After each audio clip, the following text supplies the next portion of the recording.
You were born to be real, not to be perfect. You are here to be you, not to live someone else's life. Hi, and welcome to the Daily Self-Love Podcast. I'm your host CS Neha Bajaj. This quote on being real by Rolf Marston speaks volumes about how important it is to be the real you.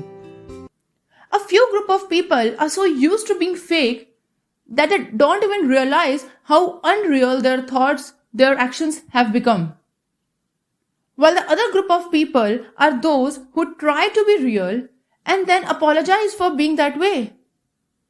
Lil Wayne has something to say for this community of people. And he says, never apologize for what you feel. It's like being sorry for being real. And we can break this chain of being unreal by allowing us to get the right knowledge combined with unconditional love for ourselves and our feelings and perception in life. Knowledge brings awareness and love helps us to consciously apply our awareness for the betterment of ourselves, for the people around us, and for the humanity as a bigger picture. The more aware we are, the more self-love we can experience within ourselves. And in this episode, I'll share with you the 6 steps to find the real power within you, and more so, to find the real you. So, let's start with step number 1. So, step 1 is to find the heroism within you. Clearly knowing who you are, what you aim to achieve in life, and what you want from your life. Knowing about the true hidden gifts are the most powerful way to step into the self-love journey, and that's where everything starts to change for the good. Step 2 is to set the principles of the code of ethics for your life before starting anything new. These are your ideals that is going to save you from your own negativity during times of stress. If we have set a code of ethics for ourselves, these ethics, these principles, these small rules are going to remind us of who we are, what we are aiming for, and it's going to save us from our own overthinking, analysis paralysis, the procrastination, and perfection syndrome. With this, let's move on to step 3. Step 3 is to willingly and happily say yes to the greatness in you, to never allow yourself or others to influence you into playing small. Never ever dim your light because that's what your true gift is.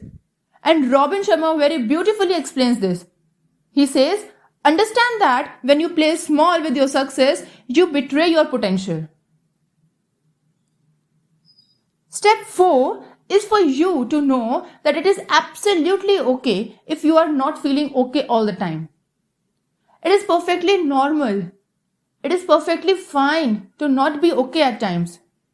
Doubting yourself is fine, feeling negative is okay, but what is not okay is to hide the emotions you feel in a particular moment and putting on a brave face every time.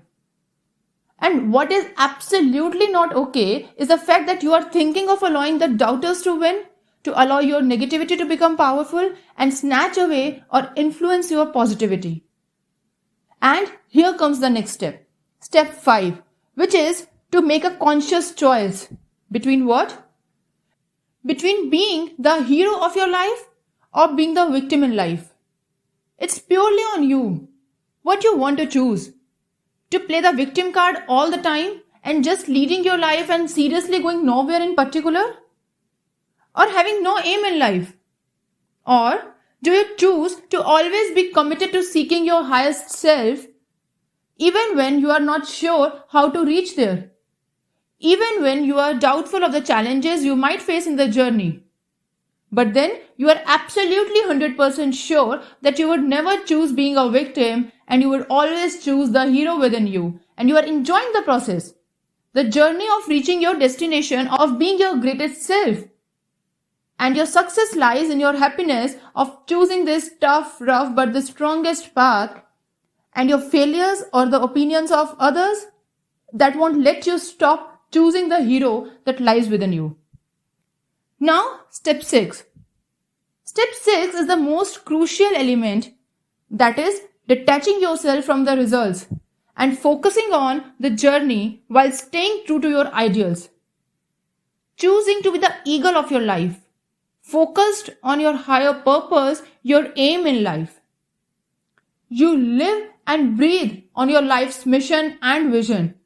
But you also know that what determines your success is your happiness during the journey, no matter what the results might be.